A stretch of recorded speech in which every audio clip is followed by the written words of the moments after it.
Hi everybody, I'm Jason Smith. I'm currently playing drums with Julia Fordham and John Jorgensen. Tonight, here at Catalina Bar Grill in lovely Hollywood, California, I am playing a set with Julia Fordham. 2 nights, and geez, what else? I also have my own elusive solo career with 2 albums out on 2 different labels. The first one is a studio record called Think Like This. The second one is a live record called Tipping Point. I suggest anybody can Google them and find them, and soon there will be a jasonharrisonsmith.com that you can check it out on too. So how I started? Well, that starts with earliest memories of childhood would be if any other kid was out playing, I was parked in front of the stereo with the headphones on, listening to records. So much that at age 3, my mom and dad finally taught me how to change records so I could do it myself, because they got tired of changing records all the time. So, so that's where it started. Now, the funny thing is that my uncle had a drum set, and it was a Ludwig kit. It didn't have Paiste Symbols, unfortunately, but anyway, it was a Blue Sparkle Ludwig kit, and yeah, it's like that was kind of how I got introduced to that. And fast forward a few more years, come 5th grade, public school band, they kind of went around and started asking people if they wanted to play in the school band, and I was like, well, saxophone, nah, trumpet, nah, percussion, yes. It hit me like a bolt of lightning. I knew it was the right thing to do. And, geez, it just kind of goes from there, I guess. So, my setup with Paiste. Out of the many cymbals that I have of Paiste, tonight what I'm using are probably my most regular go-to cymbals, and that is the Giant Beat. 2 of the A&R people a while back, I was kind of frustrated with the cymbals that were happening at the time. So so the A&R guys were saying, well, we got this cymbal. We think you might dig it because you're looking for more of that vintage sound. And I was like, well, what is it?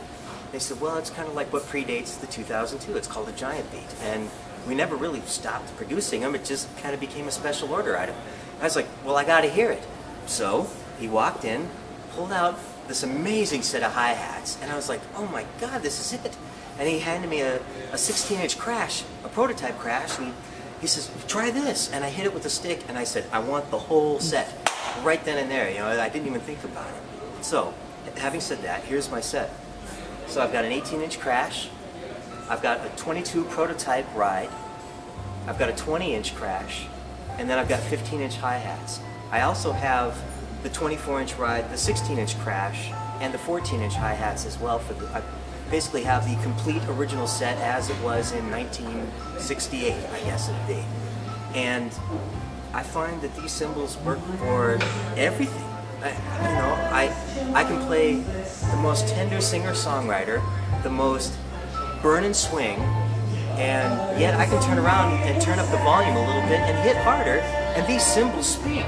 They speak to my soul. They really have a beautiful overtone series. It's like, I never think, man, this thing is too light, it's running away from me, or man, this thing is too heavy, I can't hit it hard enough for it to speak. It's always right. Why should other drummers play Paiste Symbols? Well, I'll tell you, this is a fun question to answer, because the Turkish cymbals, we all know them, we all know what they are. Now, here's the problem that I always had with Turkish cymbals when I was growing up, long before endorsements, long before any professional things like that were happening. If I broke a cymbal, that was it. It was done. It's like you spend years looking for that perfect ride. You spend years looking for that perfect ride cymbal. He keeps fucking with the lights. We can finish the interview outside if you want. We'll finish in a second. Anyway, you spend years looking for the perfect crash cymbal or the perfect ride cymbal, and then what happens? You get carried one night, bam, broke it. Big old crack in it, it's done. You're never going to find anything like that again. Now, with the Paiste stuff, it's incredible. The consistency of manufacturing that they use with these is so much that I never have to worry if I break a cymbal, because I broke the original cymbal that came along with this set of giant beats that I ordered, you know, years ago. And it was green just like the rest of them. It probably can't tell with the color, but it's more copper colored. And I was scared shitless. And what happened? You know, I found this crash cymbal, and it sounds identical to the other one I have. The identical overtone series, identical pitch. You know, the only difference is the color. And that was only going through 5 different cymbals, folks. That's right, 5 different cymbals. So if you are going to a Paiste dealer and you're worried about you just broke your 2002 18-inch crash because you happen to play on a heavy metal gig and you bashed it a little too hard, guess what? All your dealer needs to have is probably 4 to 5 cymbals of that same type, and you will find your replacement. I guarantee it. Paiste Heroes. Well, there are some rather obvious ones, and there's some not so obvious ones. I'll try to keep it brief. Well, obviously there's John Bonham, Ian Pace, Carl Palmer, Bill Bruford. Now some of the not so obvious ones. Pip Pyle. Now, unfortunately, he's passed recently. Pip Pyle is this incredible drummer who came along in a lot of the British progressive rock bands. There were 3 that I can think of right off the top of the hand that he played with. He played with an early version of Gong. He played with Hatfield and the North, and he also played with National Health. Now, these 3 bands are incredible. Now, the thing you get to hear is the way a flat ride sounds with progressive rock music, and it's really beautiful because he uses like an 18. I think by the sound of it, it sounds pretty close to I'd say an 18-602 thin, but you know, and he's using like a, you know, a 60s mahogany shell Bloodwood drum set. So it's really cool. I mean, it's like the band, although there are loud sections, you know, they didn't really play loud. They were able to be dynamic. You know, dynamic, what do you mean? I'm hitting it as hard as I can. No. Dynamics, you know, soft, loud, all that good stuff. Some other Paiste Heroes. Anyway, amazing drummer. Check him out. Paiste Heroes. Let's see. I'm trying to think of some other, like, not so... you might have to edit this. I'm trying to think. Who are some other guys that I absolutely love?